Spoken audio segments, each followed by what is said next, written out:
Maybe they vote for Adams and then some other candidate, just some throwaway name. Everybody knew that Washington was going to become president. They knew that actually back in 1787 when they were drafting the Constitution. George Washington was one of the Virginia's delegates, and he was actually sitting there in the room while they're all talking about the president. And it was kind of an open secret that they're creating this office, and George Washington's going to be the guy they're going to put in that office first. So the Federalists were afraid that anti-Federalist electors might mess up the election. And how would they do that? The framers of the Constitution created this system where the electors would vote for two people for president rather than one person. And then the person who got the most votes would become president, and the person who got the second most votes would be vice president.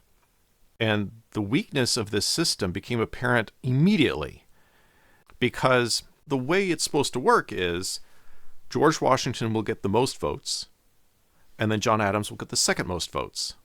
Then you get president, vice president. Great. But what if George Washington does not get the most votes? What if he gets the second most votes?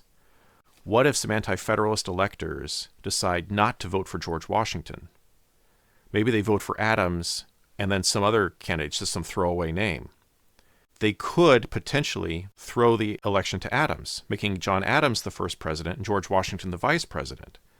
Now, the problem with that is Adams was not as popular as Washington, especially in the South.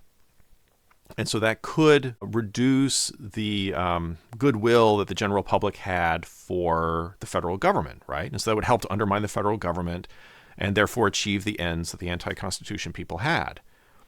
That was something that the Federalists were afraid could happen. Or alternatively, another possibility would be if there were enough anti-Federalist electors, they could get George Washington elected president and then an anti-Federalist elected vice president. Now, among the anti-Federalists, there were a few names, but I think the most common name that was bandied about at the time was George Clinton. If you were an anti-Federalist elector, it was expected that you would end up voting for Clinton, maybe Washington Clinton, or maybe Adams Clinton. You know, you could do that.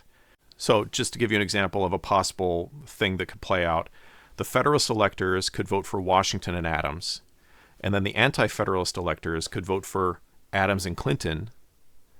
And so then Adams ends up getting the most votes. Washington comes in second, Clinton comes in third. That makes Adams the president, Washington the vice president.